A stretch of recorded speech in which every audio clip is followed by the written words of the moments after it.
자비롭고 거룩하신 살아계시는 우리 하나님 아버지, 죄로 물든 우리 영혼을 십자가 위에서 흘리신 보혈의 능력으로 영원히 정결케 해주시고 아무런 대가 없이 죽었던 우리 영혼을 구원하심에 진심으로 감사드립니다. 세상에 태어나서 아무런 소망 없이 살아갔던 저희들, 하나님의 귀한 복음으로 불러주시고 복음의 의미가 무엇인지를 깨닫게 하시며 또 십자가의 사랑과 하나님의 은혜가 무엇인지를 깨달아 우리 영혼을 거듭나게 하시고 하늘 소망, 영생의 소망을 따라 이 땅에 살아갈 수 있도록 인도하셔서 감사합니다. 주께서 오시는 그날까지 우리의 몸과 혼과 영이 깨끗하게 또 거룩하게 보존되기를 원합니다. 잠깐 살아가는 이 세상의 모든 삶, 비록 쉽지 않고 어려움이 있더라도 우리 영혼을 구원하신 우리 하나님이 우리와 함께 해주시고 몸된 교회 가운데 우리를 늘 두시며 주님의 귀한 교훈과 말씀으로 우리의 발걸음을 올바른 길로 끝까지 인도하여 주시옵소서. 주님의 피로 한 피바다 한 몸 이룬 우리 사랑하는 형제 자매, 또 주의 거룩한 날에 함께 모여 말씀을 듣고 또 서로 간에 교제를 할 수 있도록 인도해 주셔서 감사합니다. 늘 주님의 기뻐하시는 뜻을 행할 수 있는 저희가 될 수 있도록 도와주시고 우리의 모습을 통해 하나님께 영광이 되게 해 주시옵소서. 우리 평택 서부교회가 밖으로 힘있게 복음을 증거하고 천하보다 귀한 이뤄진 영혼들이 한 사람 한 사람 구원을 받아 하나님께 영광이요 우리에게 전도의 보람과 기쁨이 되게 해 주시옵소서. 오늘 증거되는 말씀을 통해 우리 각자의 심령에 믿음의 분량만큼 합당한 은혜로 채워 주시옵소서. 모든 것 자비하신 주님의 손길에 부탁을 드립니다. 우리를 언제나 사랑하시는 예수님의 이름으로 기도드리옵나이다. 아멘. 구약성경 사무엘상 7장을 찾겠습니다.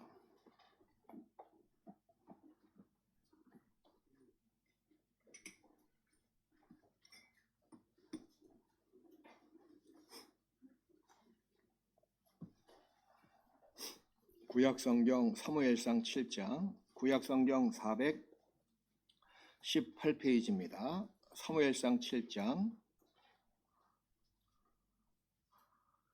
12절부터 끝절까지 제가 읽겠습니다. 12절부터입니다. 사무엘이 돌을 취하여 미스바와 센 사이에 세워 가로되 여호와께서 여기까지 우리를 도우셨다 하고 그 이름을 맞죠?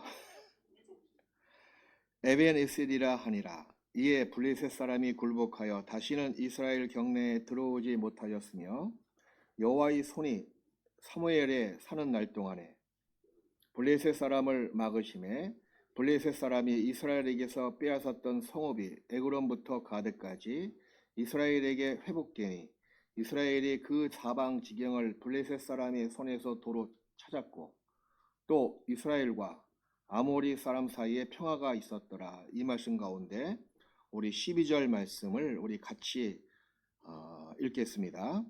사무엘이 돌을 취하여 미스바와 센 사이에 세워 가로되 여호와께서 여기까지 우리를 도우셨다 하고 그 이름을 에벤에셀이라 하니라. 구원받은 사람이 비로소 진정한 행복과 또 진정한 만족하는 마음을 가질 수 있는 근거는 무엇이라고 생각하십니까? 구원받은 사람에게 기쁨의 근원, 또 세상 삶 속에서 사실 쉽지 않은 일은 거의 없잖아요. 인생 삶이 호락호락하지 않습니다. 그런 가운데 구원받은 사람의 즐거움과 만족감을 주는 근본적인 이유가 무엇일까요? 저는 크게 두 가지로 좀 생각을 해봤습니다. 첫 번째는 살아있는 소망을 소유했기 때문에. 제가 어저께 안성에서 결혼식 끝나고 이제 불이 나게 평택 이쪽으로 쭉 오고 있는 중에 부고장을 받았습니다. 부고장이 누구의 죽음이냐면 저희 고등학교 동창. 이 사람이 특히 남자가 성장하는 가운데 가장 친구는 중학교 동창보다 고등학교 동창이 아마 많을 겁니다. 그리고 친구라고 딱 규정 지을 수 있는 사람도 아마 고등학교 동창 중에 많이 있으며 그 친구가 아마 자기 인생의 진짜 첫 친구라고 생각이 들 겁니다. 저도 마찬가지거든요. 근데 그 친구의 죽음을 제가 부고장을 받았어요.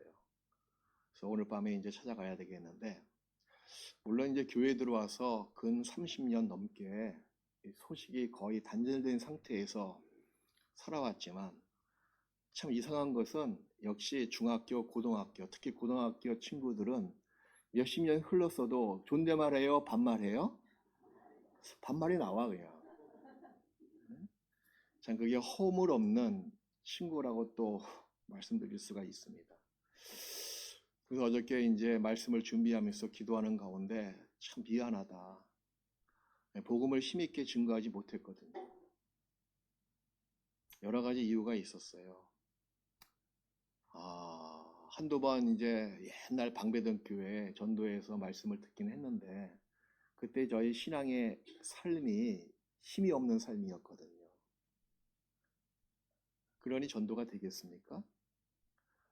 그러다가 이제 10년, 20년 서로 이제 멀리 떨어져 생활을 했잖아요. 그가 가는 길과 제가 가는 길이 판이하게 틀렸습니다. 그러다가 이제 암에 걸렸다 뭐 얘기 들으면서 그런 대로 이제 힘들게 살아간다 하는 얘기 들었는데 어저께 부고장 받아보니까 참 미안하더라고요. 좀 더 복음을 전할 걸.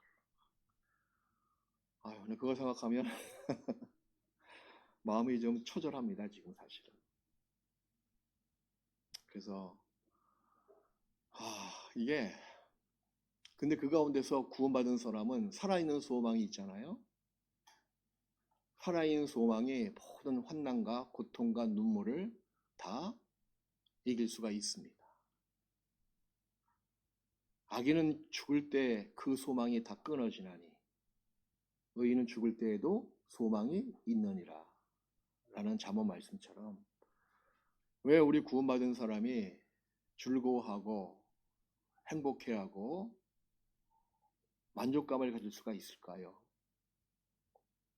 구원이란 그 선물 가운데 많은 부분을 차지하고 있는 살아있는 소망을 소유한 사람이기 때문에 그러합니다. 또 한 가지 이유는요. 나를 구원하신 우리 예수님이 나의 하나님이 지금도 나를 도와주시기 때문에 오늘 찬송가 부르더라고요. 도움을 받는 사람. 우리 구원받은 사람은 하나님의 도움을 받는 사람입니다.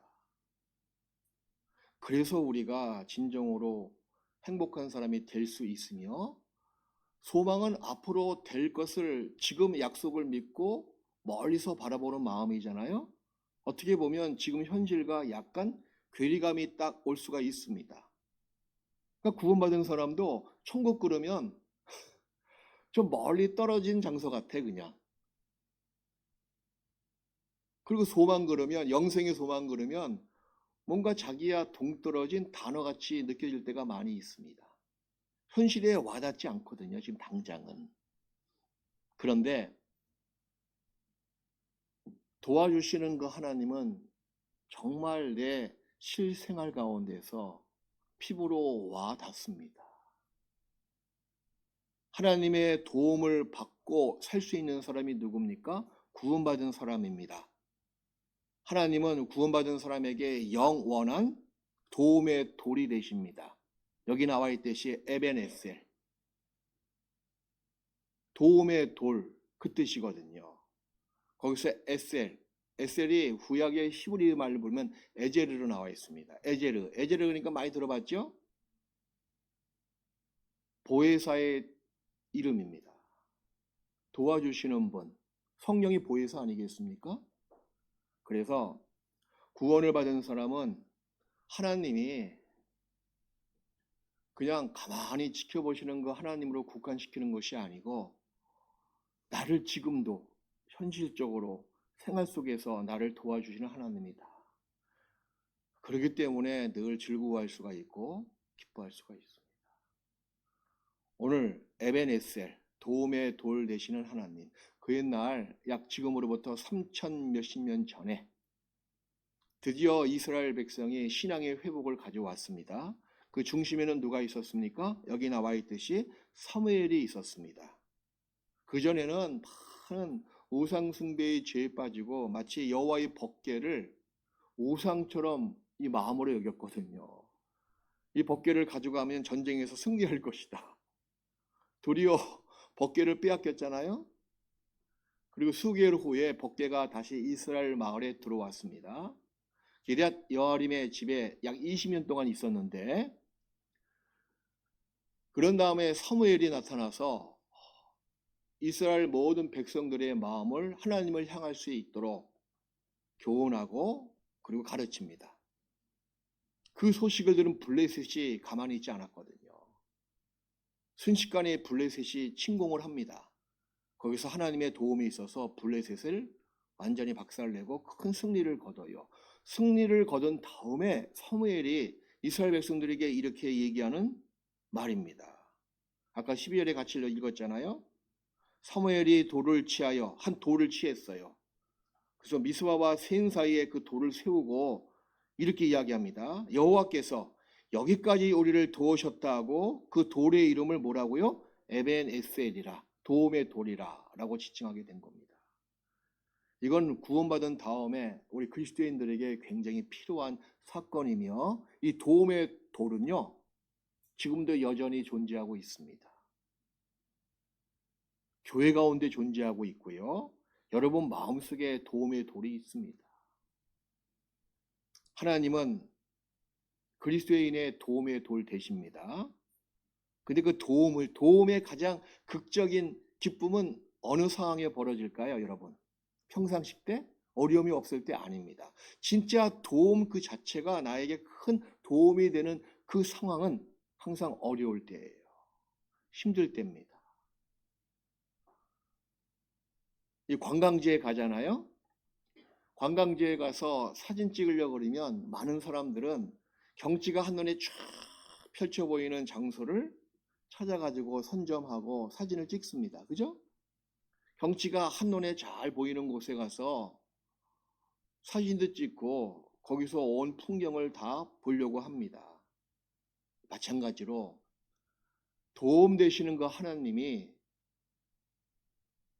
어디서 드러나시고 우리가 어떤 상황에서 그 하나님을 온전히 볼 수 있을까요? 경치가 한눈에 쫙 펼쳐 보이는 장소는 보통 높은 곳입니다. 막혀 있는 것이 아닐 겁니다. 그런데 도와주시는 그 하나님을 우리가 직접 생생하게 체험하고 생생하게 볼 수 있는 상황과 장소는 어딜까요? 깊은 골짜기입니다. 어려울 때입니다. 성경 찾겠습니다. 오늘의 본문 사무엘상 7장은 좀 잡으시고요. 시편 46편을 찾겠습니다. 시편 46편 1절입니다.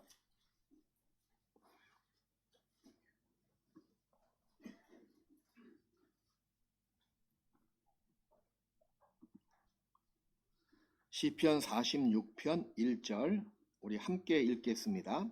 하나님은 우리의 피난처시요 힘이시니 환난 중에 만날 큰 도움이시라. 여기서 중요한 게 뭐냐면 환난 중이라고 나와 있잖아요. 평상시가 아닙니다. 환난 전도 아니고 환난이 끝난 다음도 아닙니다.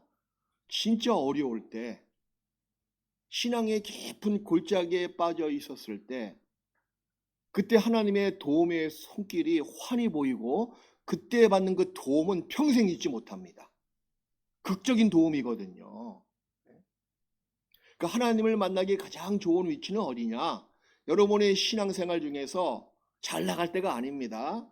아무런 문제가 없을 때가 아닙니다. 진짜 눈물 골짜기를 통과할 그때입니다. 그래서 시편 84편에 보면 시온의 대로가 있는데 눈물 골짜기가 있다고 나와 있어요. 그러니까 눈물 골짜기가 시온의 대로라고 말씀하셨습니다. 시온의 대로에 하나님이 환히 보이기 때문에 시온의 큰 길이라고 기록하고 있습니다. 거기가 어디냐면 눈물 골짜기입니다. 한 사람의 구원을 받고 신앙의 여정을 쭉 걸어가잖아요. 그 항상 주식 시장도 그렇지 않잖아요. 상승 곡선을 그리고 있는 주식은 별로 없습니다. 한동안 하향 곡선 떨어졌다가 다시 올라가고 떨어졌다가 다시 올라가고, 그게 마치 우리 인생 신앙생활의 그래프와 똑같습니다. 신앙생활 하다 보면 이 능선만 쭉 걸어가는 사람은 한 명도 없습니다. 능선을 걸어가더라도 저 앞에 있는 산 능선을 가기 위해서는 중간에 뭐가 있어요? 골짜기가 늘 있거든요. 골짜기를 내려갔다가 다시 올라오는 그런 수고를 해야지만이 반대편 능선을 탈 수가 있습니다. 우리의 신앙도 마찬가지입니다. 신앙의 정점에 서 있을 때는 하나님이 보이지 않습니다. 하나님을 투명하게 바라볼 수가 없습니다. 근데 깊은 계곡에 들어갔을 때, 마치 하나님이 전혀 안 보이는 그곳에 갔을 때, 자기 생각에는 하나님이 정말 나를 버리신 것 같아. 내 마음에는 하나님이 정말 나 같은 거 이제 끝이다 하는 소리가 들리고 있는 것 같아.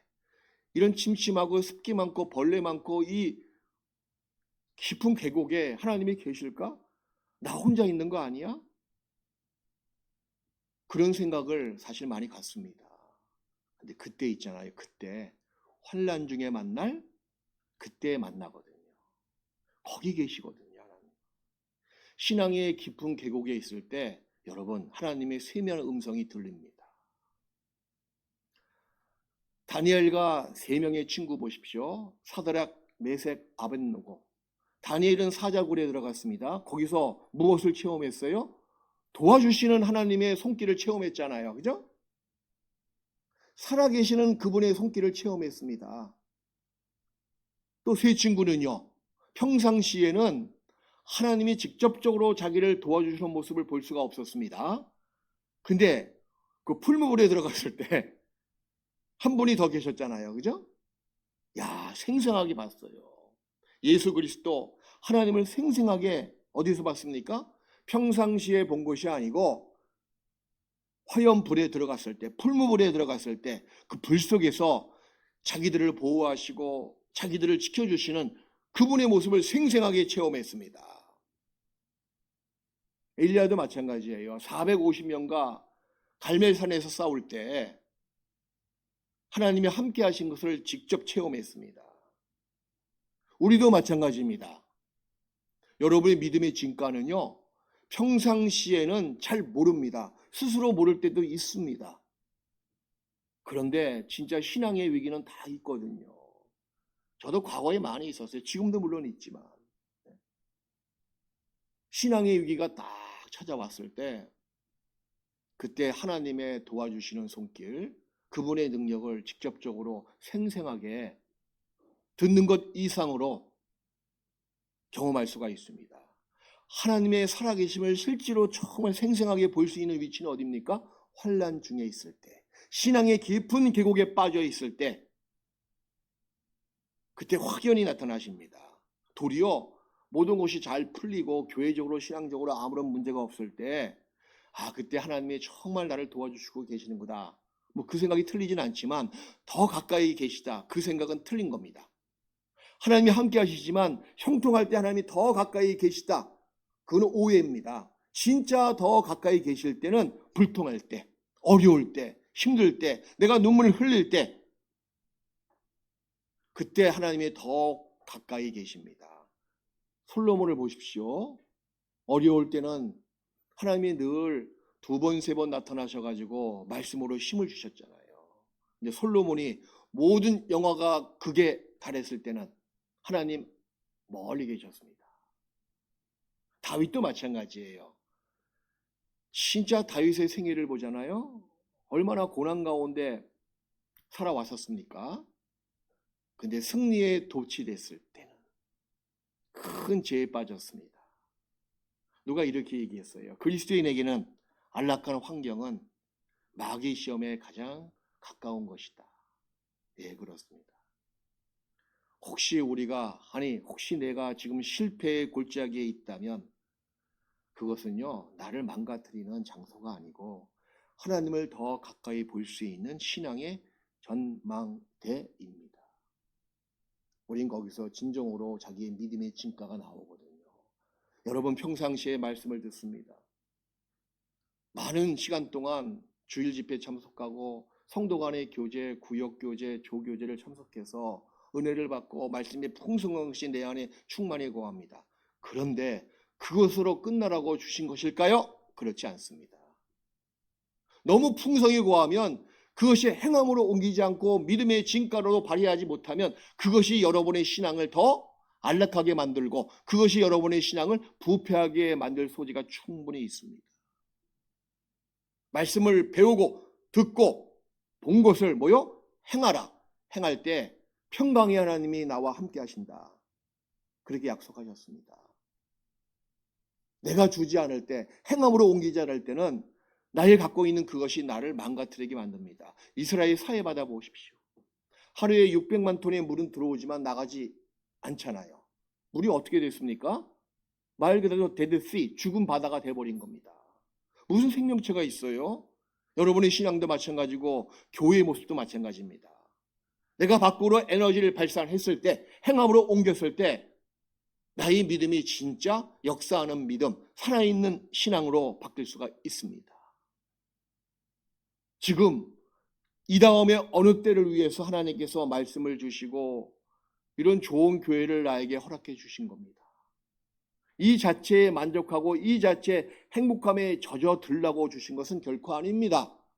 다음에 어려울 때 지금 받았던 그 은혜를 밖으로 발산시키라고, 다음에 힘들 때 눈물 골짜기를 통과할 때 그 전에 가졌던 그 믿음의 진가를 발휘하라고 지금의 이때를 위해서 에스더가 왕위가 된 것처럼 지금의 이때를 위해서 힘들고 어려울 때를 위해서 과거의 나에게 하나님께서 많은 성도들을 옆에 붙여주셨고 말씀의 공급을 해주신 겁니다. 구원받은 사람은요 늘 깊은 골짜기에 정말 빠집니다. 더욱더 하나님을 위해서 살고자 하는 사람, 아까 이렇게 성경 암송 전에 하나 외쳤잖아요. 어떻게 하라고요? 나를 태우자. 얼마큼 태우셨어요, 그래? 그 태운다는 게 참 좋은 겁니다. 태우기 위해서는 아픔이 있어요.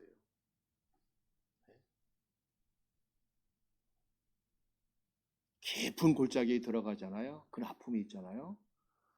그럼 신앙의 진수가 무엇인지, 정말 주를 위해서 나를 버린다, 주를 위해서 내가 불태워버린다 하는 것이 무엇인지를 정말 경험을 통해서 깨달아집니다. 거기에 주님이 계시거든요. 여호와 산마라고 들어보셨잖아요. 에스겔 48장 맨 마지막 절에 여호와 산마라고. 여호와 산마는 뭐예요? 여호와께서 거기 계시다, 그 뜻입니다. 우리가 쓰디쓴 눈물을 흘릴 때도 하나님이 거기 계십니다. 계셨다가 아닙니다. 계실 것이다가 아닙니다. 현재 시제거든요. 지금 계십니다. 거기 계심을 우리가 발견할 수가 있습니다. 그래서 구원받은 사람의 신앙생활의 처음과 끝까지 하나님은 절대 늘 그 자리에 계시기 때문에 우리가 신앙생활에 망할 이유가 없습니다, 여러분. 주님이 거기 계시거든요. 그래서 구원받은 사람이 신앙생활에 망한다. 그건 앞뒤가 안 맞는 겁니다. 하나님이 늘 거기 계십니다. 그리고 아무리 나의 죄가 나를 집어삼키고 나의 더러움이 나를 저 밑에까지 끌어내리고 있을지라도 우리가 완전히 지옥 바닥까지는 가지 않는 거 아시죠? 그 신앙이 완전히 망했다, 엎드러지진 않습니다. 왜 그런지 아세요? 왜 그럴까요? 가만히 나 자신을 보면 여러분도 마찬가지일 겁니다. 세상에서 이보다 더 천박한 사람이 없습니다.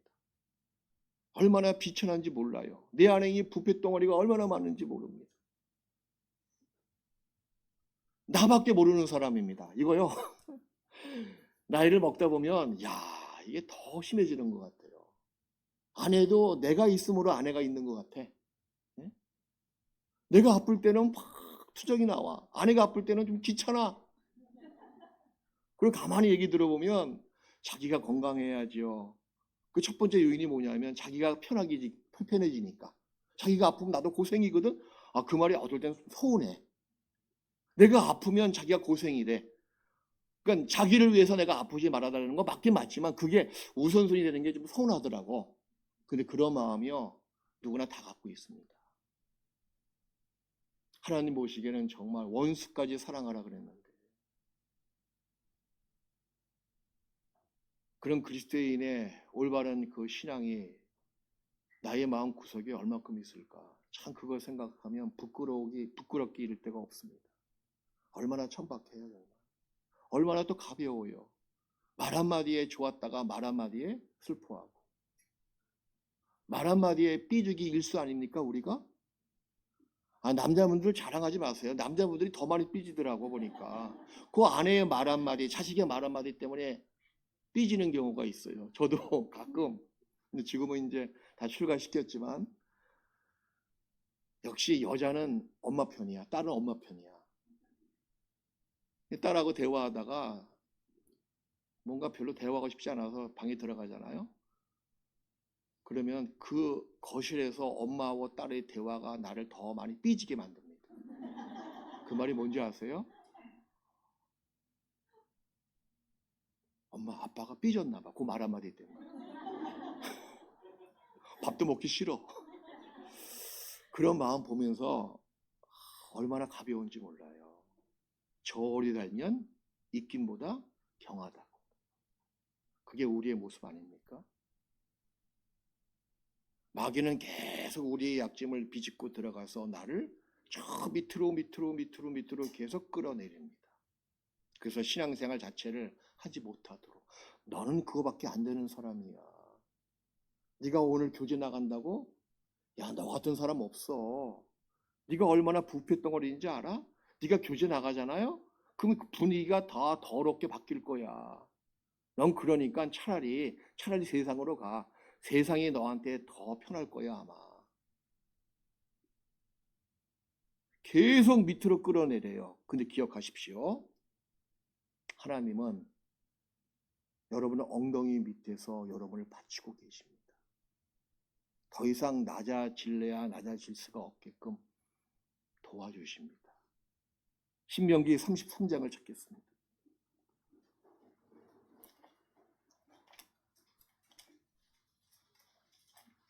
신명기 33장 27절을 보시겠습니다.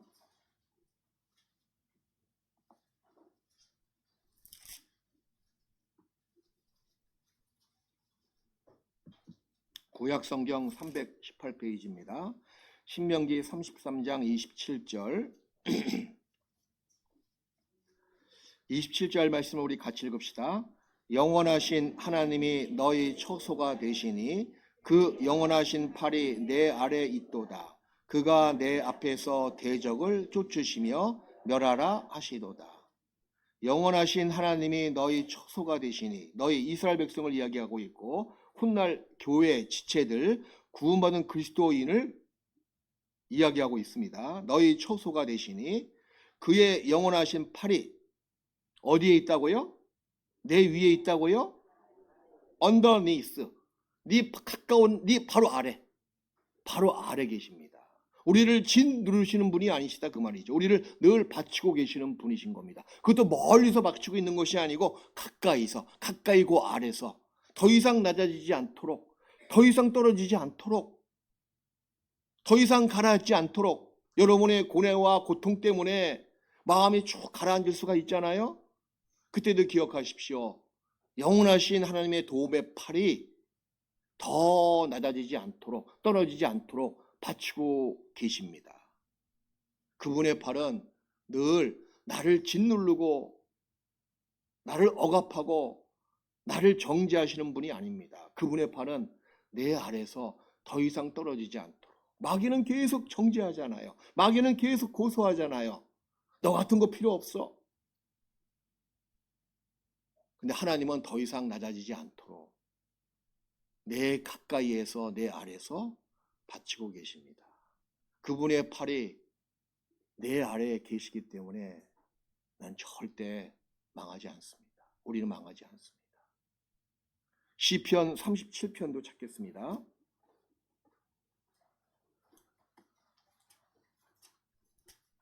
시편 37편 24절입니다.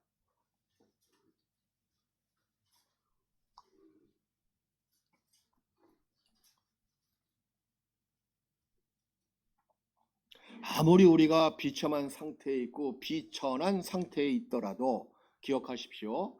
하나님의 나를 도와주시는 그 팔은 내 가까이 아래 딱 받치고 계시다는 사실을 잊지 마시라는 겁니다.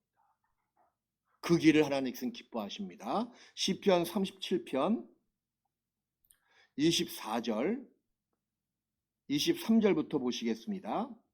여호와께서 사람의 걸음을 정하시고 그 길을 기뻐하시나니, 같이 읽읍시다. 24절은 저는 넘어지나 아주 엎드러지지 아니함은 여호와께서 손으로 붙드심이로다. 구원받은 그 사람이 그 시점부터 천성가는 그날까지 우리의 갈 길을 하나님께서 다 정해 놓으셨습니다. 그리고 그 발걸음이 여러분의 생각과 판이하게 틀릴 수가 있어요. 모든 것이 다 만사 형통의 길을 가는 것은 아닙니다. 그 뒤에 나와 있잖아요. 넘어질 수 있다 그 말이잖아요. 그죠? 저는 넘어지나 하나님이 인정하시고 그 길로 정해 놓으셨습니다. 넘어질 수가 있어요. 근데 문제는 뭐냐면 아주 엎드러지지 않는다는 겁니다. 망하지 않는다는 겁니다. 왜 그런지 아세요? 그의 도움의 팔이 우리를 붙드셨기 때문에 그러하거든요. 왜 우리가 교제에 나오지 않습니까? 구원을 받은 거 확실한데 왜 한동안 모습이 보이지 않습니까? 이 마귀의 정죄에 빠져가지고 넘어진 김에 아주 엎드려져 있는 상태로 만든다는 겁니다. 그건 합당치 않습니다. 넘어질 수 있어요. 우리는 얼마나 약한 존재입니까? 근데 하나님은 결코 어느 한계까지는 결코 허용 안 하십니다. 붙잡아 주시거든요. 나를 구원하신 나의 하나님은 나를 늘 도와주시는 분이십니다. 시편 118편 도와주시기로 마음에 작정하신 분이십니다. 시편 118편 7절을 보시겠습니다.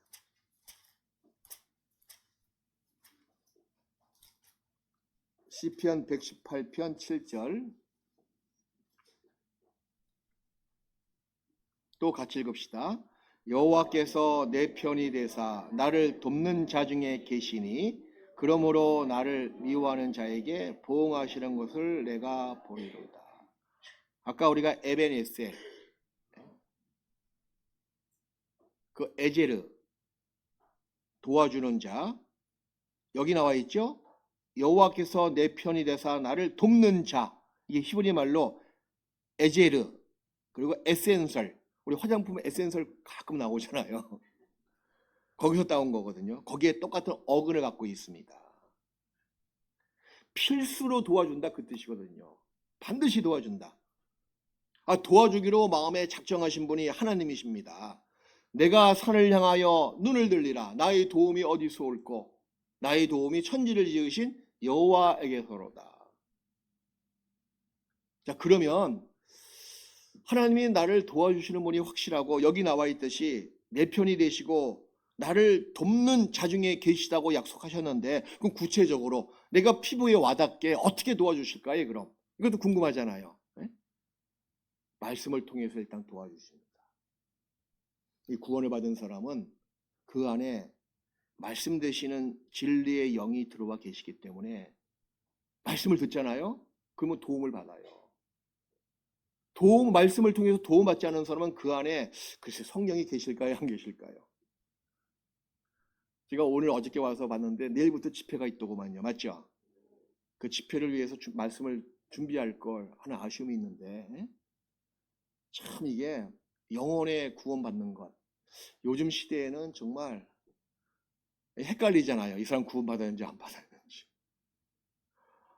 근데 확실히 구원받은 사람이 확실한 증거는 말씀을 듣잖아요. 아무리 지금 자기가 신앙생활에 올바른 모습이 없다 손 치더라도 구원받은 것이 확실하잖아요. 그 말씀을 들으면 뭔가 도움을 받습니다. 네? 도움을 받지 못한다는 것은 그 안에 성령이 없다는 증거입니다, 여러분. 마태복음 22장에 예복 입지 않은 사람이 나와 있잖아요. 예복 입지 않은 사람. 거기 보잖아요. 그러면은 임금이 혼인잔치를 베풀었는데 많은 손님을 초대했습니다. 처음에 많이 안 왔어요. 그래서 사방에 가서 막 권고해서 데리고 오라고. 그래서 손이 가득했습니다. 근데 그 중에 한 사람이 예복만 입지 않았어. 자, 보십시오. 손님이 다 차 있는 상태에서 높은 임금이 들어오잖아요. 임금이 와서 먼저 빈자리에 앉아 있는 게 아니잖아요. 손님이 다 차 있고 준비가 됐으면 그때 가서 신하가 이제 임금을 부르잖아요. 임금이 들어와서 보니까 예복을 입지 않은 한 사람이 있는 겁니다. 너는 왜 예복을 입지 않고 했냐? 그러니까 그 사람이 유구무원이다. 밖에 내치라고. 거기서 보세요. 잔치 석상에 앉아 있는 그 사람. 임금이 들어오기까지 시간이 분명히 경과됐을 겁니다. 시간이 경과됐는데 뭘 깨닫지 못했어요? 자기 모습이 틀리잖아요, 지금. 다른 분들은 똑같이 흰색인데 나만 검은색이야. 이건 뭔가 겸염쩍고 민망하지 않습니까? 그 빨리 신하에게 나 빨간색이래. 빨리 흰색을 갖다 달라고 예복 갖다 달라고 나도 같이 입겠다고 그래야지 그럼. 그걸 무시한 겁니다. 그게 문제입니다, 여러분. 우리 가운데 구원 안 받은 사람이 혹 있으면 안 되겠죠. 혹 있다 손 치더라도 보십시오. 뭔가 틀려. 저 사람의 간증과 내 마음의 생각이 틀려 뭔가. 뭐 저토록 가족 전도를 위해서 애걸복걸할까? 뭐 대충 하지? 나는 그런데 뭔가 틀려. 말씀을 들어도 뭐 늘 같은 말씀 아니야? 어떤 분은 말씀 듣고 눈물을 흘리고 눈물도 많다 눈물도 많아. 뭔가 그 사람 마음하고 내가 틀려. 그러면은 뭔가 이 무리하고 내가 틀리다 하는 것을 깨닫고 자기 구원을 정말 다시 확인해보고 구원 받으셔야죠. 맞잖아요. 예복 입지 않은 그 사람. 그것이 큰 착오입니다. 물론 예복 입지 않고 앉아있는 그 상태도 나쁘지만 시간이 경과한 상태에서 자기의 행색을 깨닫지 못했어요. 뭔가 틀리잖아요, 지금 확연히. 저 형제, 저 자매의 마음하고 내 마음이 틀려. 나는 세상이 좋은데 그냥 주일날 오는 것은 그냥 주일이니까 참석하는데 의의가 있는데 이분들 얘기 들어보면 그것이 아니야. 참석뿐만 아니라 말씀을 듣고 그 힘 가지고 일주일 살아간다. 그리고 전도 집회가 있으니까 같은 마음으로 기도하고 비록 지금 내가 힘이 없어도 내 가족을 꼭 전도해야 되겠다. 이게 내 평생의 소원이다. 막 그렇게 막 쉽게 얘기해. 나는 그런 마음 조금도 없어. 그럼 퍼져 깨달으셔야죠. 내가 좀 틀리구나 뭔가. 네? 그럼 내일부터 있을 전도 집회에 참석해서 구원을 받으셔야죠. 또 한 가지는 상담을 하잖아요. 교제를 하면 하나님 말씀은 이렇습니다. 기도하시고 이 말씀대로 한번 순종하기를 애써 보십시오. 하고 뭔가 상담자가 내담자에게 성경 말씀을 통해서 어떤 해법을 제시하잖아요. 그러면 상담받으러 온 그 사람은 어떻게 해야 돼요? 그렇게 해야죠. 기도하겠습니다. 비록 내가 힘이 없더라도 말씀을 내가 의지하고 한번 해보겠습니다. 그렇게 나와야지. 말씀은 그런데요. 또 같은 얘기야. 또 자기 생각 얘기하고 자기 상황 얘기하고 뭔가 말씀이 들어가면 계속 튕겨져 나와. 그런 경우 있거든요. 그럼 끝마무리가 좀 뭔가 좀 찝찝해 그냥. 그걸 끝났습니다. 왜 그럴까 왜 그럴까? 곰곰이 피드백을 해보잖아요. 한 가지 딱 답이 뭐냐면 그 사람 구원 아닐 수도 있다 싶은 겁니다. 네? 술을 끊지 못했습니다. 담배를 끊지 못했습니다. 그 본인도 그것이 고통스러워요. 그 말씀을 들으면서 술을 끊고 담배를 끊고 뭔가 정결하게 삽시다 그러면 그렇게 살아야죠. 하나님 나도 그렇게 살고 싶습니다. 그런 마음이 올라와야지. 이 교회는 왜 술 먹지 못하게 해? 이 교회는 왜 뻑하면 뭐 하지 마라 이렇게 얘기해. 뭔가 틀린 거예요. 말씀이 안 들어간다는 겁니다. 구원받은 사람은 말씀을 들어요. 왜 그런지 아세요? 우리 주님은 목자가 되시고 우리는 누구예요? 그의 양이거든요. 요한복음 10장.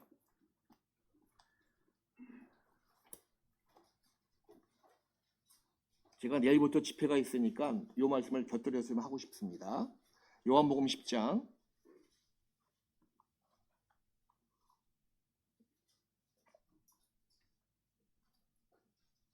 10장 4절에 보면 이렇게 나와 있죠.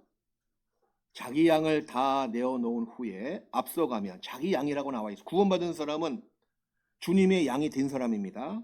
주님은 그 양 우리의 목자가 되시죠. 양들이 그의 음성을 모여 아는 고로 따라오되 타인의 음성은 알지 못하는 고로 타인을 따르지 아니하고 도리어 도망하느니라. 여기 보니까 양들이 본능적으로 그의 음성을 알아요.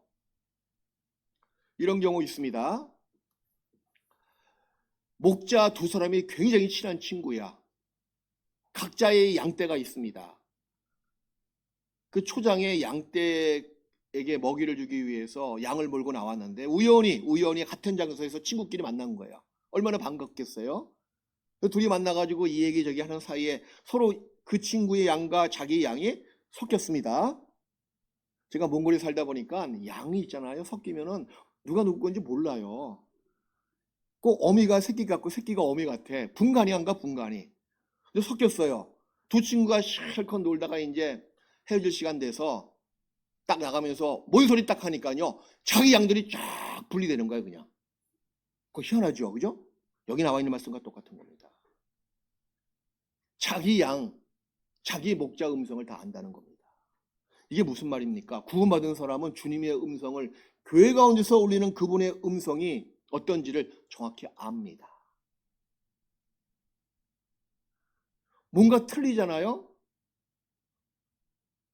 평택 서부교회 모든 식구들 생각과 마음의 소원과 또 가족 전도의 그 애끓는 그 마음하고 내 마음이 뭔가 완전히 좀 틀리고 방향이 반대 방향이고 틀리면은 생각을 해보시라는 겁니다. 그 예복 입지 않은 사람이 너는 왜 예복을 입지 않았느냐? 유구무원이언을 할 말이 없습니다. 많은 기회가 주어졌거든요. 하나님은 말씀을 통해서 우리를 도와주십니다. 마음이 힘드세요 지금? 남편 때문에, 아이들 때문에, 시부모 때문에, 또 어떤 인간들 때문에, 죄송합니다. 어떤 사람들 때문에 마음이 눌리고 마음이 지금 힘드세요? 말씀을 통해서 하나님이 위로해 주시고 힘을 주시고, 왜? 그분은 도움의 돌이 되시거든요. 말씀의 돌을 우리에게 심겨 놓으십니다. 시편 107편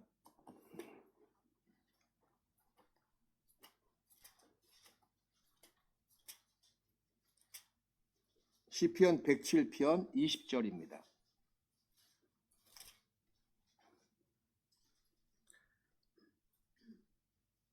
19절부터 제가 읽겠습니다. 이에 저희가 그 근심 중에서 여호와께 부르짖으매, 그러니까 깊은 골짜기에 빠져 있는 상태거든요. 근심 중이잖아요.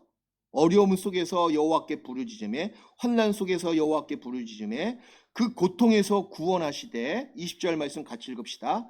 저가 그 말씀을 보내어 저희를 고치사 위경에서 건지시는도다. 뭘 보내서요? 말씀을 보내서 저희를 고쳐주신다는 겁니다. 마음에 눌리세요? 마음에 시리세요? 마음에 상처가 있습니까? 주님이 도와주십니다. 말씀을 보내서 우리 마음을 위로해 주시고 격려해 주시고 치유케 해 주십니다.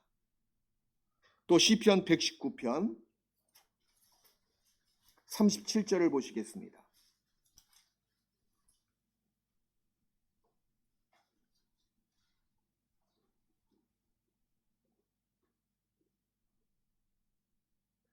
시편 119편 37절 내 눈을 돌이켜 허탄한 것을 보지 말게 하시고, 같이 읽읍시다. 주의 도에 나를 소송케 하소서. 주의 도, 주의 길, 말씀도, 주의 말씀에 나를 소송이 뭐냐 하면 힘이 빠져 있는 사람, 죽어가는 그 사람에게 힘을 줘가지고 살아나게 만든다. 소생케 한다. 소송케 한다. 이건 구원받지 않은 사람에게 하시는 말씀이 아닙니다. 구원받은 사람에게 하시는 말씀이거든요. 말씀을 보내서 우리를 소송케 해주십니다. 또 시편 119편 92절 93절 말씀,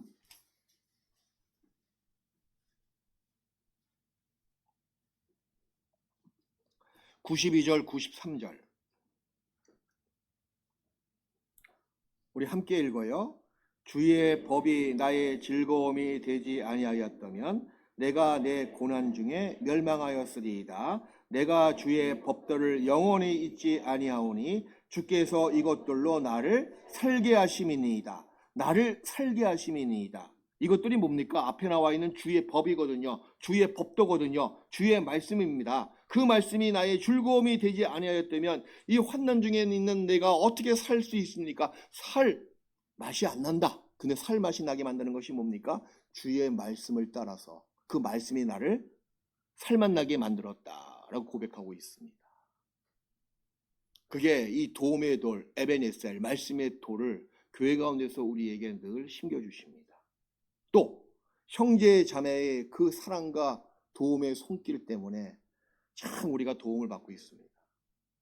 호세아 11장 영육 간에 우리가 형제 자매의 그 돌보는 손길 때문에 신앙이 넘어지더라도 엎드러지지 않습니다. 구약성경 호세아 11장 1절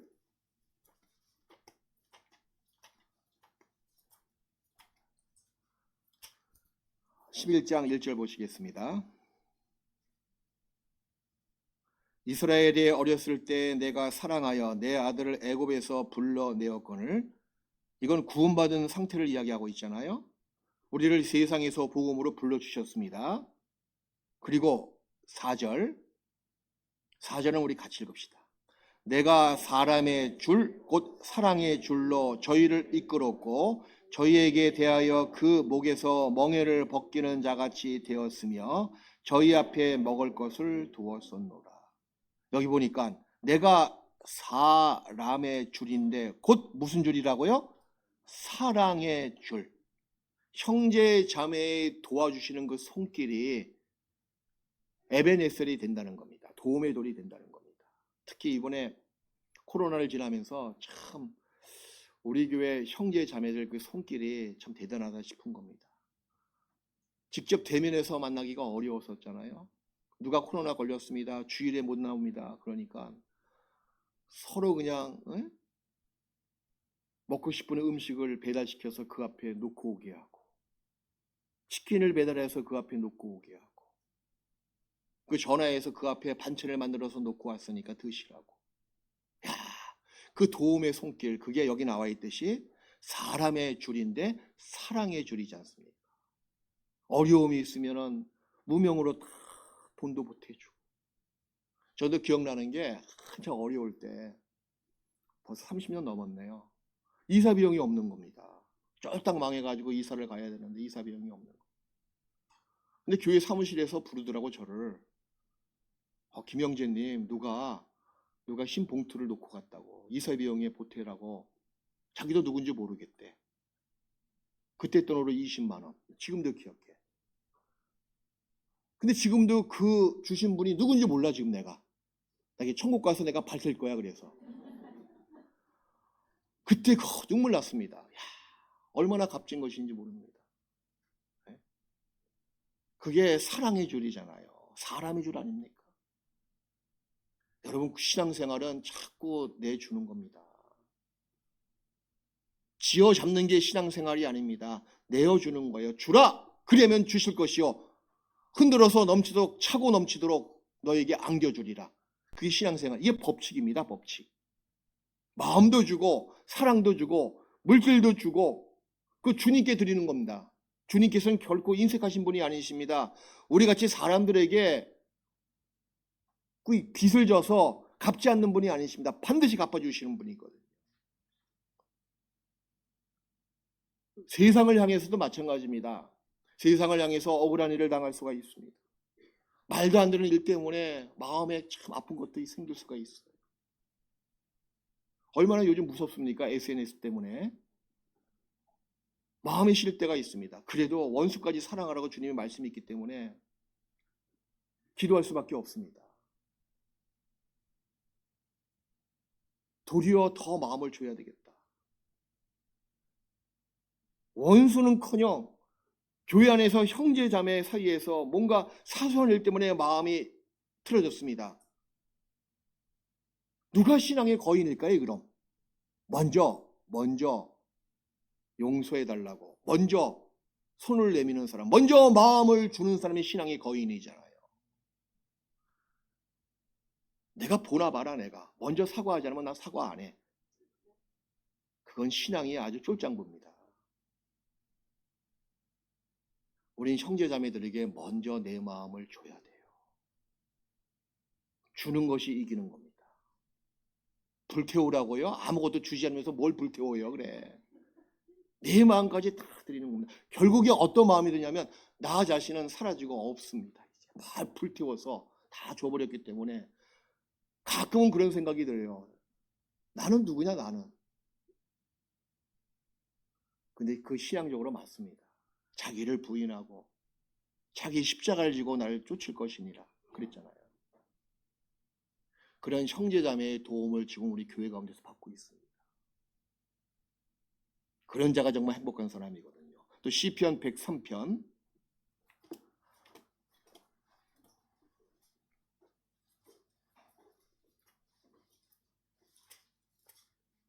시편 103편 8절.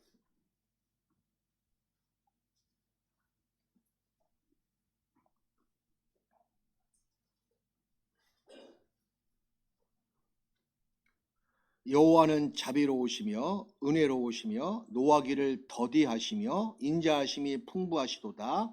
그리고 띄어서 13절부터 13절 14절 우리 같이 읽읍시다.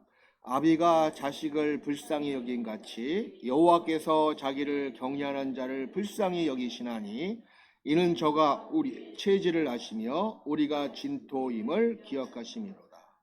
이거 아셔야 돼요. 하나님은 여러분을 어떻게 보십니까? 진토가 야파르, 히브리 말로 야파르인데 큰 먼지, 티끌 같은 먼지, 그걸 이야기하고 있습니다. 가장 보잘것없고 가장 흩날리기 쉬운 약한 존재다, 그 뜻이거든요. 그러니까 하나님께서, 우리 아버지께서 자식인 우리 구원받은 사람을 어떻게 보신다고요? 가엾게 보시고 불쌍히 봐주신다는 거예요. 하나님이 나를 늘 불쌍히 봐주셔요. 우리를 향해서 그분은 늘 자비로우신 도움의 돌이고 은혜로우신 도움의 돌이 되십니다. 우리의 체질을 다 아십니다. 우리가 뭐 때문에 눈물을 흘리고 뭐 때문에 마음이 시리고 뭐 때문에 마음에 큰 낙심에 빠지는지, 그리고 우리가 얼마나 경박한 사람인지 우리의 체질을 다 아셔요. 그래서 우리를 향해서 늘 우리 아버지 하나님은 어떻게 보신다고요? 불쌍히 여긴같이. 이게 사랑입니다. 여러분 자식을 키워봐서 알잖아요. 자식은 나이 들어도 늘 불쌍히 보는 것이 부모의 마음입니다. 90 넘으신 어르신이 아들이 70살이야. 그 하는 얘기가 불쌍하대. 하나님께서도 마찬가지입니다. 여러분을 향해서 늘 불쌍히 봐주십니다. 은혜로운 돌이 되시거든요. 자비로우신 돌이 되시거든요. 우리의 체질을 다 아시기 때문에, 우리가 진토임을 다 기억하시기 때문에, 마치 아비가 자식을 불쌍히 여긴 같이, 이렇게 보면 교회 가운데서 참 모두 다 불쌍합니다. 이렇게. 저도 불쌍한 사람인 거 보이시죠? 그죠? 서로 불쌍히 여겨야 돼요. 뭐 목사는 불쌍하지 않다 아닙니다. 더 불쌍한 사람들이에요. 여러분도 불쌍해 보여. 식구들이 불쌍해 보이니까 어떻게 하면 마음을 더 줄까? 어떻게 하면 말씀을 더 공급해서 힘을 줄까? 아비가 자식을 불쌍히 여기면 뭐든지 주기를 바라잖아요. 반찬 싸주고 막 그러지 않습니까? 시집 보낸 딸이 늘 집에 오면 뭐 가져오길 바라요? 싸주길 바라요? 그래. 싸주길 바랍니다. 심지어는 시집간 딸이 뭐 가질 거 없나 그런 마음을 가지고 오더라도 그거 뭐라 안 그래요. 주길 바래요. 물론 간 다음에 좀 마음이 섭섭해 그냥. 참 어른 되니까 이게 사소한 거 가지고 삐질 때가 좀 있어요. 용돈 두고 갔어? 얼마 두고 갔어? 돈이 없어서 그런 게 아닙니다. 그 마음이, 예? 자, 그런, 뭐라 그러죠? 그런 마음이 올라오는 것이, 야, 이게 노인이다 싶은 겁니다. 어르신 돼야지, 어르신. 신앙의 어르신 돼야죠. 하나님은 우리를 늘 불쌍히 여겨주십니다. 그래서 좋은 것을 다 준비했다가 주기를 늘 바라십니다. 구원받은 사람이 하나님의 도움을 늘 얻음으로 참 유익이 돼요.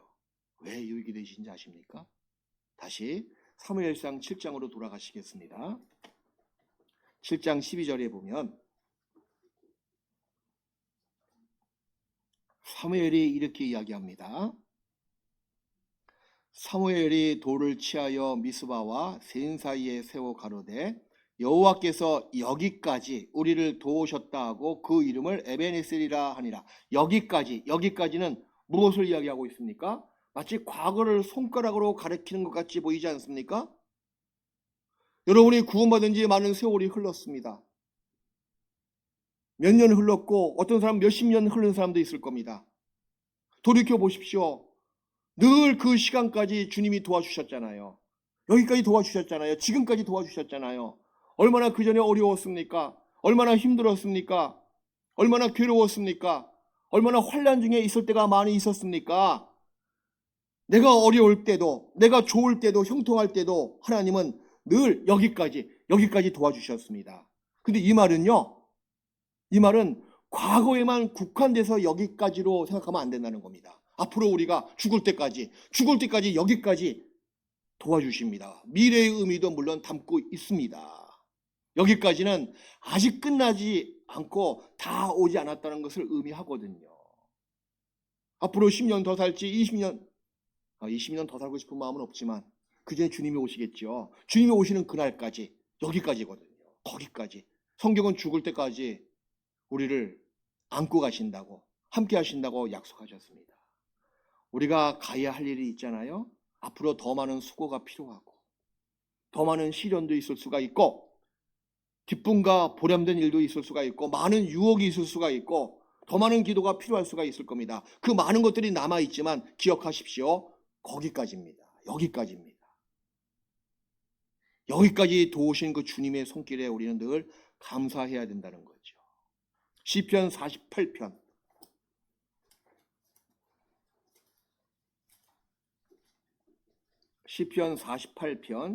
14절을 찾겠습니다.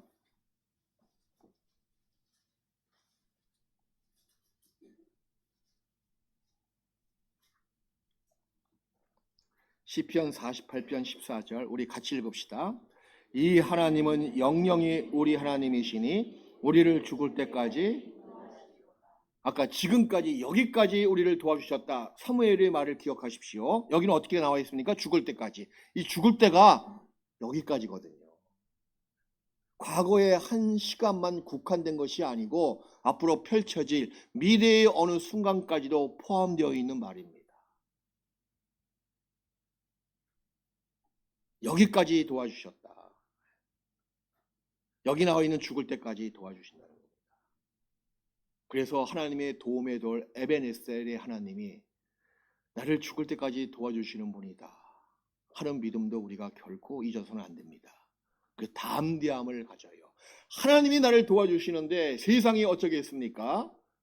악인들이 아무리 누명의 말도 안 되는 이야기하고 그리고 많은 일을 통해서 우리를 아주 정복하려고 애를 쓰고 있더라도 상관없습니다. 하나님이 나를 도와주시면, 우리를 도와주시면 그게 무슨 상관이 있겠어요. 아무리 높은 파도가 몰려오더라도 해변가에 부딪히면 산산이 다 부서지잖아요. 마찬가지입니다. 히브리서 10장 담대함을 갖습니다. 그래서 하나님이 나의 에베네셀 되신 것이 확실히 마음에 인정이 된다면 담대한 마음을 갖습니다. 히브리서 10장 35절.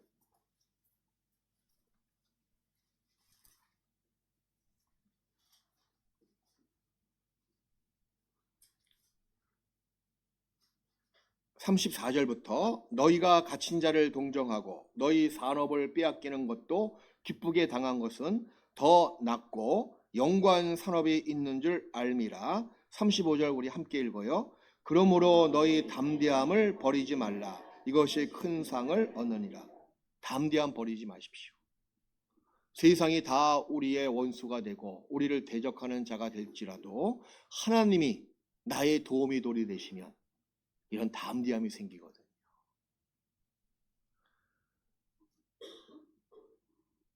신앙생활 하다 보면 기쁠 때가 있습니다. 즐거울 때가 더 많이 있어야 되겠죠.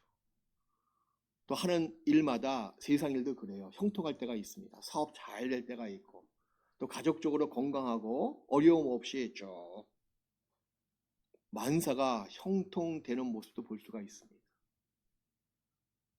근데 그것만 있는 것이 아니잖아요. 갑자기 병에 걸릴 수가 있어요. 갑자기 어떤 어려움이 하룻밤 사이에 닥칠 수가 있습니다.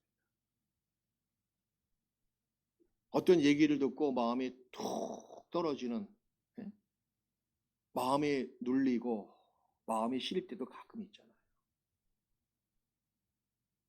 그리고 암에 걸려가지고 병상에 누워 있을 수도 있고 잘 나가는 사업체가 쫄딱 망할 수도 있고 자식 문제 때문에 일가 친척들 문제 때문에 여러 가지 힘든 경우도 있을 겁니다. 그때 기억하십시오. 뭘? 다 지나갑니다.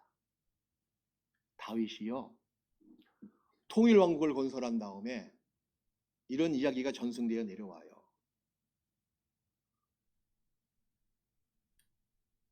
야, 어떻게 하면 하나님 보시기에 늘 겸손한 마음, 자기가 그렇게 사울왕에 쫓겨가고 막 힘들 때처럼 늘 하나님만 겸손한 마음으로 부르짖는 마음을 가질까? 교만치 않고 어떤 어려움이 있더라도 그때 어려움이 있더라도 늘 하나님만 바라보고 다 이겼는데 그런 마음을 어떻게 가질 수가 있을까? 그러니까 형통할 때는 교만치 않고 어려울 때는 늘 주님만 의지할 수 있는 마음, 그런 믿음을 어떻게 가질 수가 있을까?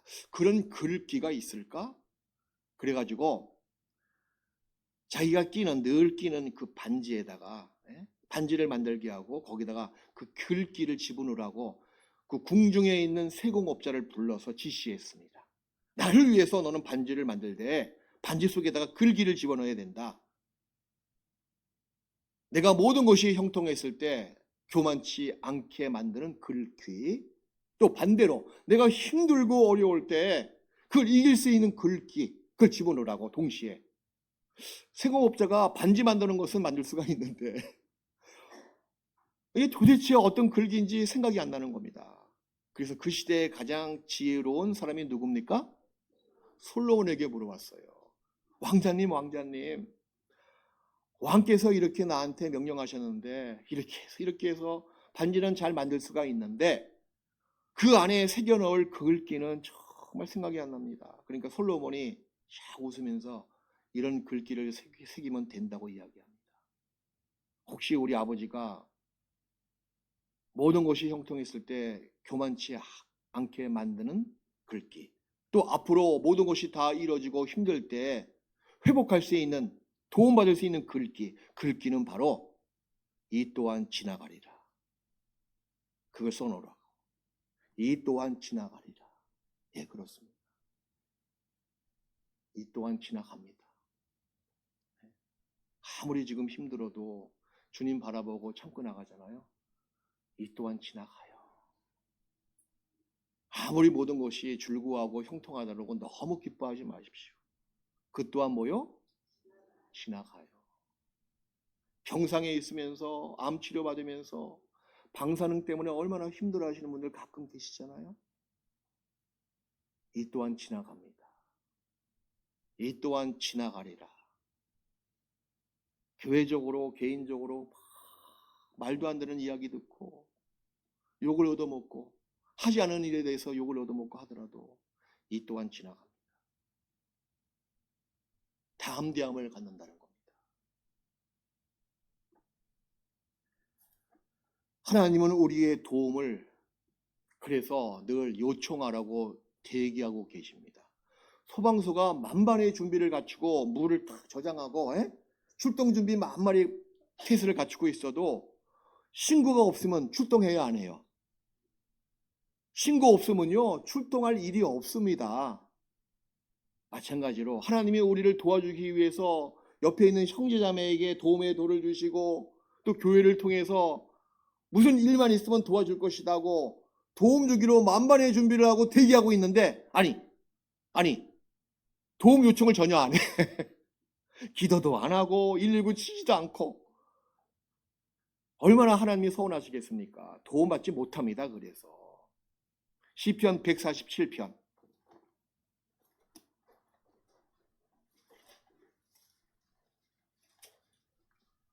10절 11절 보시겠습니다.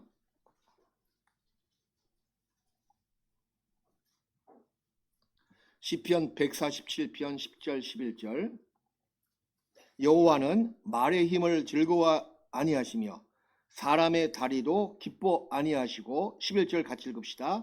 자기를 경외하는 자와 그 인자하심을 바라는 자들을 기뻐하시는도다. 자기를 경외하는 자, 하나님을 바라보는 자, 또 하나님의 인자하심을 바라고 간절히 구하는 마음이잖아요. 도움받기를 원하는 마음이잖아요. 그런 자들을 모여 기뻐하신다고 말씀하셨습니다. 여러분 구원받은 사람에게는 오늘 아까 찬송가 부른 것처럼 하나님을 제외하고는 어디서 도움을 받을 수가 없습니다. 그거 아셔야 돼요.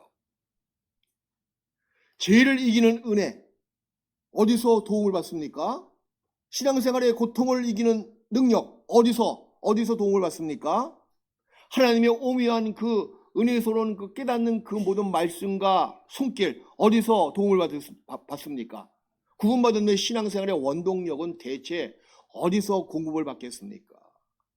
이건 우리에게 정말 절대적으로 필요한 요소들이잖아요. 에센셜이라고 필요한 요소. 하나님의 도움입니다. 그걸 멸시하고 다른 곳에 도움을 받으려고 하는 그리스도인이 얼마나 어리석은지 모릅니다. 그 도와주시는 분을 도리어 말입니다. 싫다고 거부하는 것. 얼마나 바보 같은 짓이에요. 나를 도와주시는 그분을 멀리하는 것 얼마나 미련한 짓입니까? 결국 하나님은 여러분들에게 척박한 황무지 땅이 아니고 캄캄한 흑암이 아니십니다. 그걸 아셔야 돼요. 왜 하나님을 멀리하십니까? 도와주기로 마음에 작정하시고 모든 도움의 손길을 우리 옆에 다 두셨는데 스스로가 도움받기를 원하지 않고 그 하나님을 멀리하는 것. 마치 성경은 이렇게 책망하십니다. 에레미야 2장. 구약성경 에레미야 2장을 찾겠습니다. 2장 19절에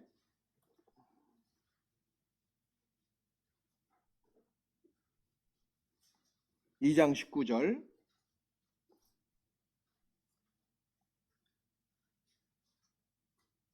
보십시오. 내 악이 너를 징계하겠고 내 패역이 너를 책할 것이라.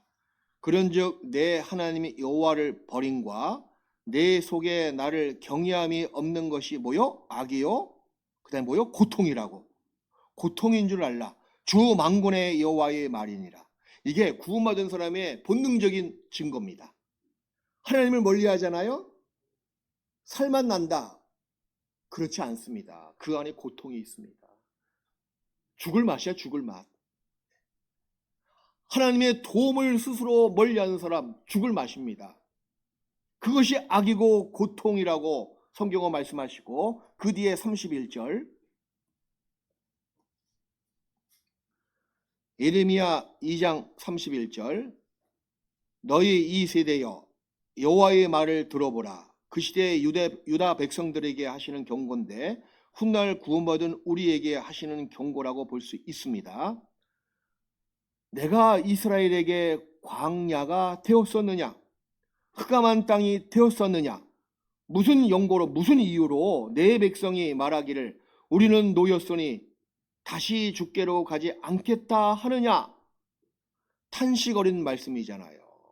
아니, 나의 백성들이, 내 피값으로 사는 그리스도인들이 무슨 연고로 무슨 이유로 나를 가까이 하지 않겠다고 이야기하느냐? 내가 너에게 언제 광야가 되었었느냐? 내가 언제 너에게 흑암한 땅이 되었었느냐? 그런 분이 아니십니다. 하나님은 빛이시거든요. 하나님은 은혜로우신 분이시거든요. 근데 도리어 더 왜 멀리 도망가느냐? 도와주시는 분을 싫어하고 멀리하는 것이 그게 합당치 못한 모습이고 스스로가 패망케 하는 모습입니다. 구원을 받은 사람은 세상으로 갈 수도 없잖아요. 스트레스 받는다고 해서 세상 사람과 함께 친구들 불러가지고 술 마실 수 있을 것 같아요? 그게 더 고통이거든요. 그리고 하나님을 정말 흑암한 땅으로 여기고 하나님이 간조한 광야로 여긴다면 또 그 안에 들어올 수도 없고, 마치 말입니다. 문에 들어오다가 문이 딱 끼인 거야, 끼인 거. 가끔 그런 사람 보이잖아요. 엘리베이터 문이 확 닫히는 바람에 끼어있는 사람. 보기 민망스럽지 않습니까? 구원받은 사람도 마찬가지예요. 이러지도 못하고 세상으로 가지도 못하고 끼어있는 모습. 그게 그 사람에게 고통이 된다는 겁니다. 구원을 받은 사람은 결코 도와주시기로 마음에 작정하신 그 하나님을 싫어하지 마십시오. 싫어하게끔 오해케 만드는 것이 사탄의 계략입니다. 또 하나님은 말이야, 광야야, 광야, 황무지 땅이야. 하나님은 흑암한 곳이야. 거기에 방법이 없어. 그게 사탄의 거짓말입니다, 여러분. 그걸 이야기하고 있잖아요. 내가 너에게 언제 광야가 되었었느냐? 내가 너에게 언제 흑암한 땅이 되었었느냐? 왜 너희는 생각하기를 나한테 이제 가지 않겠다 하고 더 멀리 내빼느냐라고 책망하시는 말씀입니다. 하나님의 도움을 잊고 사는 그리스도인, 행복한 사람입니다. 하나님의 도움을 늘 실생활 가운데서 도움을 받고 거기에 감사하는 그리스도인, 정말 행복한 사람입니다. 시편 146편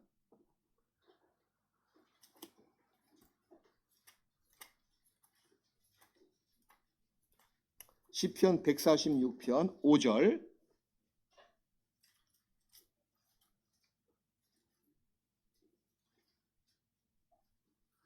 시편 146편 5절을 보시겠습니다. 우리 같이 읽읍시다. 야곱의 하나님으로 자기 도움을 삼으며 여호와 자기 하나님에게 그 소망을 두는 자는 복이 있도다. 예, 그렇습니다. 시편 144편 15절에 보면 이러한 백성은 복이 있도다. 여호와를 자기 하나님으로 삼는 백성은 복이 있도다 라고 말씀하고 계십니다. 여호와를 뭐요? 나의 하나님으로, 자기 도움을 삼으며, 나의 도움을 삼으며, 이거 얼마나 큰 축복입니까? 하나님은 어떤 형제의 하나님으로 끝나는 것이 아닙니다. 여러분의 하나님이 되셔야 돼요. 나의 하나님, 나의 하나님, 나를 왜 버리시나이까? 그렇게 예수님께서 말씀하셨잖아요. 반대로 나의 하나님이 나의 도움이 되신다는 겁니다. 내 아내의 하나님, 뭐 그것도 맞아요. 나하고 상관이 없으면 되겠습니까? 나의 하나님이 돼야지. 여기 나와 있잖아요. 하나님으로 자기 도움을 삼으며 여호와, 누구 하나님? 자기 하나님, 나의 하나님에게 그 소망을 두는 자는 복이 있도다 라고 말씀하셨습니다. 살아계시는 나의 하나님, 여러분을 구원하신 하나님은 과거에 계셨던 하나님이 아니시잖아요. 지금도 여전히 살아계시는데 그분은 놀랍게도 나를 도와주시는 분이십니다. 에베네셀, 도움의 돌이다. 그분이 지금 내 영혼 속에 다 계시는 겁니다. 이러한 백성은 복이 있다고 말씀하시고, 이러한 백성은 진정한 행복한 사람입니다. 어떤 상황에 처하더라도 나의 하나님이에요. 이게 참 중요해요. 하나님은 하나님인데 나의 하나님. 나의 하나님으로 삼아야죠. 도움의 손길을 늘 받으셔야죠. 그런 자에게 주님께서는 은혜를 준비하시고 심령이 가난한 자를 위해서 은혜를 준비하시고 내려주십니다. 그래서 신앙생활은 여러분의 발걸음마다 에베네셀의 그 도움의 돌이 늘 세워지는 겁니다. 그때 하나님이 도와주셨어. 그때 정말 환난 중에 있었거든. 난 그때 하나님의 도움의 손길을 직접 체험했어. 여호와의 선하심을 맛보아 알지어다. 그에게 피하는 자는 복이 있도다. 여호와의 선하심을 맛보아 아는 겁니다. 어느 누구도 자기 맛본 것의 의미를 100% 모릅니다. 그 신앙의 그 분량, 믿음의 분량은 다 틀리거든요. 색깔도 틀려요. 내가 아는 그 하나님, 성경의 그 하나님, 난 이럴 때 그 하나님의 인자하심이 뭔지를 맛봤습니다. 하나님의 긍휼하심이 뭔지를 맛봤습니다. 정말 하나님은 나의 하나님이 되시고 내가 어려울 때 더욱더 나를 가까이 하시고 내가 눈물을 흘릴 때 그분도 눈물 흘리시고 나를 영원히 지켜주시고 나를 불쌍히 여겨주십니다. 그 하나님이 정말 나의 하나님 맞습니다. 이게 자기만의 신앙의 체험이 있어야 됩니다. 그것이 나중에 공력으로 남습니다. 우리 모두의 하나님 맞습니다. 근데 여러분의 하나님이 되셔야 돼요. 도와주시는 그 하나님이 되셔야 된다는 겁니다. 같이 기도하시겠습니다. 우리를 사랑하시는 하나님 아버지 감사합니다. 에벤에셀의 하나님 되십니다. 구원받은 다음에 우리의 삶 속에서 늘 도와주시고 그 발걸음마다 에벤에셀이 세워짐을 우리가 고백합니다. 앞으로 죽을 때까지도 우리를 도와주시고 곳곳마다 에벤에셀이 세워질 수 있도록 인도하여 주시옵소서. 우리 평택 서부교회 더 많은 영혼들이 구원받고 안으로 뜨겁게 사랑하며 나를 주님의 사랑의 불로 불태워서 나 자신은 아무것도 남지 않고 오직 주님만이 우리 교회 가운데서 활활 드러낼 수 있도록 역사해 주시옵소서.